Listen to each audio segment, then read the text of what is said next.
The second women's semifinal was a battle between Chinese teammates. World number 2, Li Ju, took on her younger teammate, Sun Jin, world number 4. Sun has taken a 2-games-to-1 lead as they go into the 4th game. The commentators are Sean O'Neill and Barney Reed.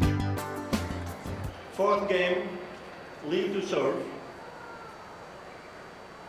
Welcome back to more action here at the US Open with Jin Sun leading 2-games-to-1 in the women's semifinal action. We're currently in the Expedite system, which means the players will serve 1 serve each instead of the normal 5 points per serve.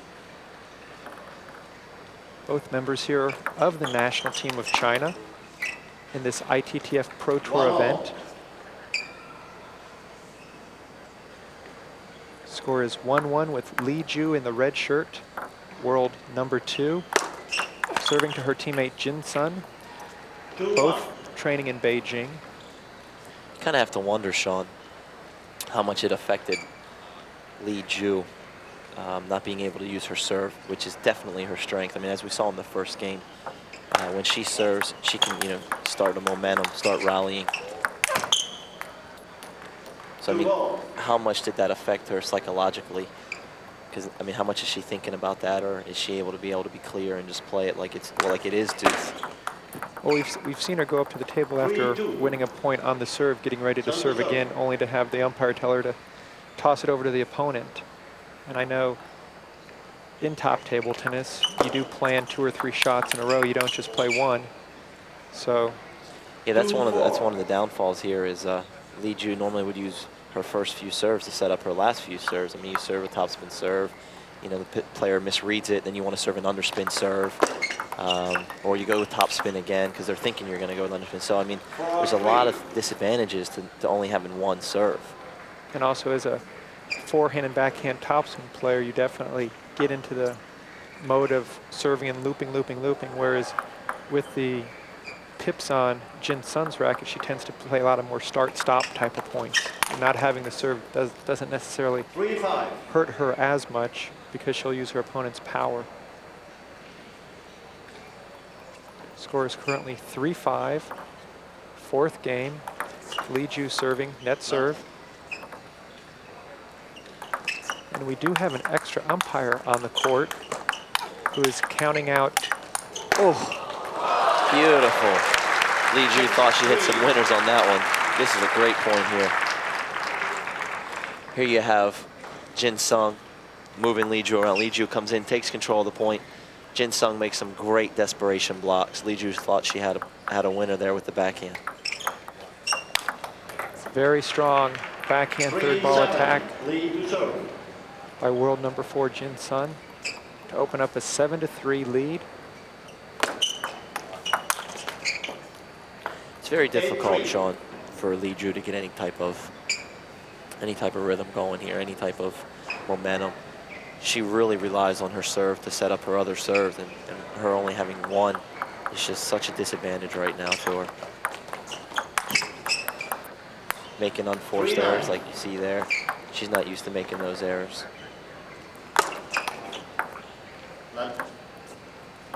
Now, this match will count quite substantially.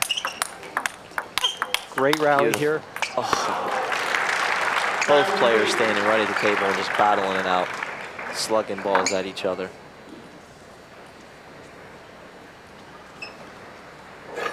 As I was saying, Barney, this match will have significant impact going into Sydney, as the world rankings will use this tournament as the final seeding. So for the world number 4, well, here we have great lobbing point. Wow, look at this. Excellent. I don't know if Li Ju's conceded or what, or if she found a weakness in Jin Sung's game.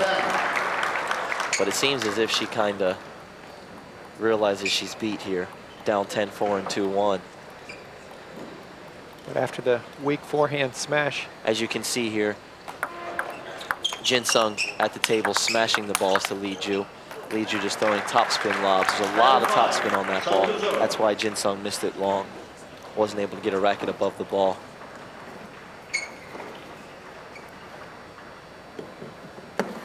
My guess right now, Barney, it would be an excellent opportunity for Li Ju to take a timeout, slow things down, regroup, The only bad thing about taking a timeout, Sean, when you only have one serve, is it kind of goes against the whole timeout system.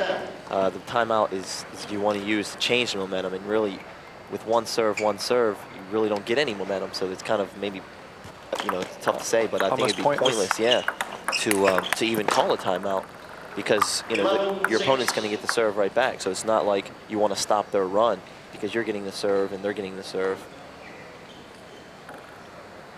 That really does seem, in a normal scoring system where you're serving 5 apiece, that a timeout should be taken when you have the serve. Right. You know. Definitely. I mean, you want to take the timeout to change something. You could be up 15-10 in serving and lose 2 points, and you don't want to let it get away, so you call a timeout. Again, Sun Jin in quite a bit of control right now. Li Ju seems to be mentally out of this one. She seems to be a little bit frustrated about the fact that the expedite rule between 2 offensive players. There she just goes for a little desperation shot there. Probably a little anger in that backhand there, Sean. Oh, that's a beautiful point there. Even though she's looked like she's not trying, that's excellent. Smart serve, wide to the left-hander, and then loop them right back into their backhand. 14 serving 7. Sun Jin serving world number 4. Staying with the backhand serve. A little unforced error there. 8-14.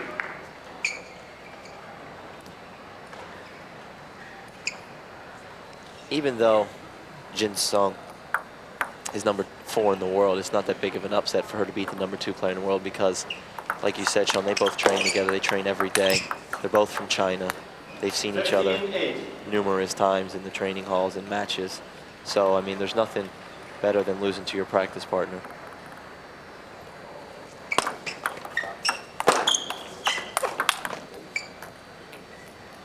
Eight 16.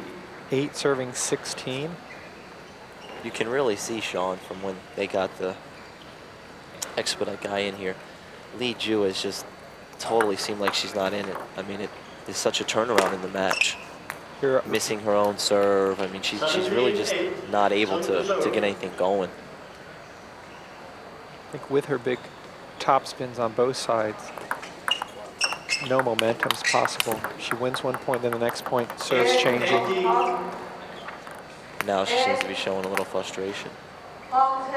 Please come to the control desk. 8-18. Almost another Service serve there.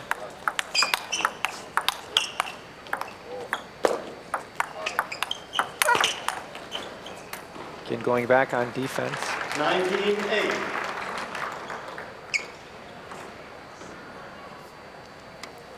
It's a shame that the match had to turn so much like that. I mean, the first 2 games were both deuce, and then all of a sudden, Li Ju is not even in this match, down 8-20. Especially after the first 2 exciting games. We went deuce on both. 29. She realizes, she knows that she needed to have her 5 serves to be able to have a chance. 10-20, Li Ju serve. So it looks like Jin Sung will be joining Nan Wang in the finals of the US Open Women's Singles Championships. Oh.